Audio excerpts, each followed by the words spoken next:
Hi everyone, this is Balazs from RacingBrick. Today I'm going to review the second Speed Champion set from the August 2024 wave. It is the 76935 NASCAR Next Gen Chevrolet Camaro ZL1. I was quite surprised about these two sets because they were both released back in the 6-stud Speed Champions era, even though technically they weren't the exact same models. There was also the Creator Expert version for the F40, and the Camaro was released as a Technic car. Why are we seeing them again? We will talk about that at the end of the video.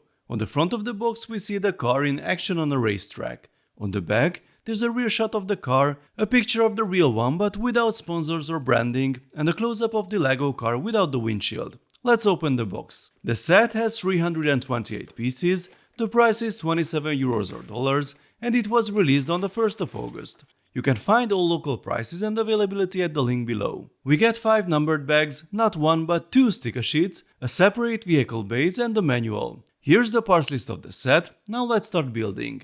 We begin with the base and some interior details. The seat looks quite unusual. The front axle is in place, and we also have a printed keypad on the dashboard.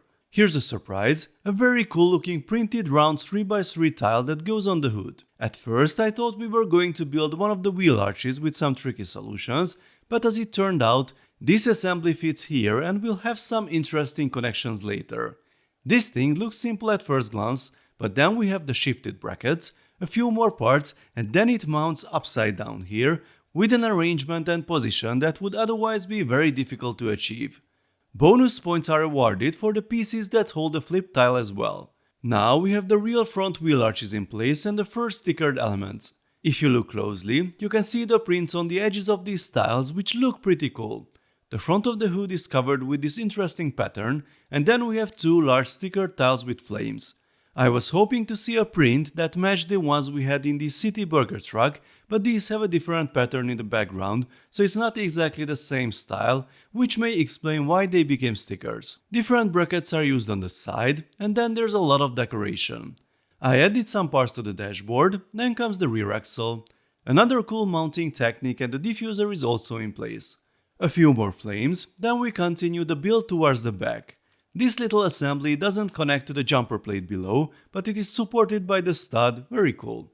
This is our assembly before the last bag. Here's a seriously cool trick. These weird transparent parts were already in the Kingfisher set, and now they are used here to represent the clear rear spoiler of the car. This rear section is also built sideways. Then comes the assembly with the bumper and the center of the diffuser connected by the 2 studs, but also by the single clip in the center that fits perfectly there, and now we cover the corners. This build is pure genius, I love it. The rear window also has clips and snaps in nicely.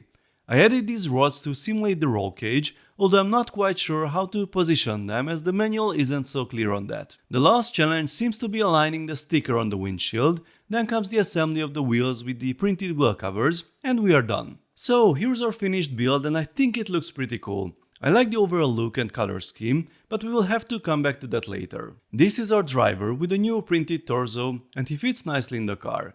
Since this is a Speed Champions car, there are no real special features to see other than the driver, but I think there are a lot of cool details and build solutions to admire around the vehicle. I really like the shaping of the nose with all these different layers, and the rear section with the spoiler is really a masterpiece, and it is surprisingly sturdy too. I know that not everything is perfect though. I've read some complaints about the proportions of the car and the flat hood, but I don't think you can do much more in this scale if you also want to include all these details. The livery is a different topic. I know a lot of people wanted to see a specific theme with all the sponsors. I'm not sure why that wasn't an option like with the Formula 1 cars. Apparently licensing can become complicated with multiple parties involved. The number on the car is also strange. According to a quick Google search, 94 belonged to this car with the McDonald's livery driven by Bill Elliott more than 2 decades ago. I don't mind the colors, I think the car looks pretty cool, but maybe one of the stock Chevrolet paint schemes would have been more popular, something similar to the one on the Technic NASCAR set. Although the technical solutions used are really brilliant, as far as I know the rear spoiler shouldn't be fully transparent, only partially, but I can certainly forgive the designers for that. The return of the same wheel covers from the old NASCAR set can be seen as a nice touch. You can see now how far we've come in the recent years, although we did get some printed slicks in the F1 sets earlier this year.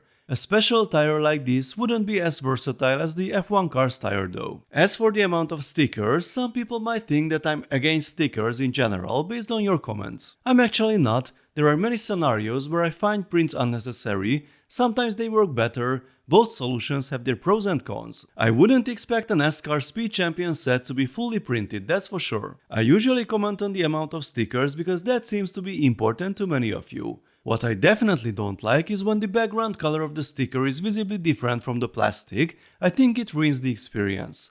Black is usually fine, purple works here too, but teal unfortunately already has some visible differences, although it's probably not as bad as white. So the car is definitely not flawless, but I still like the look and it has some very nice building techniques.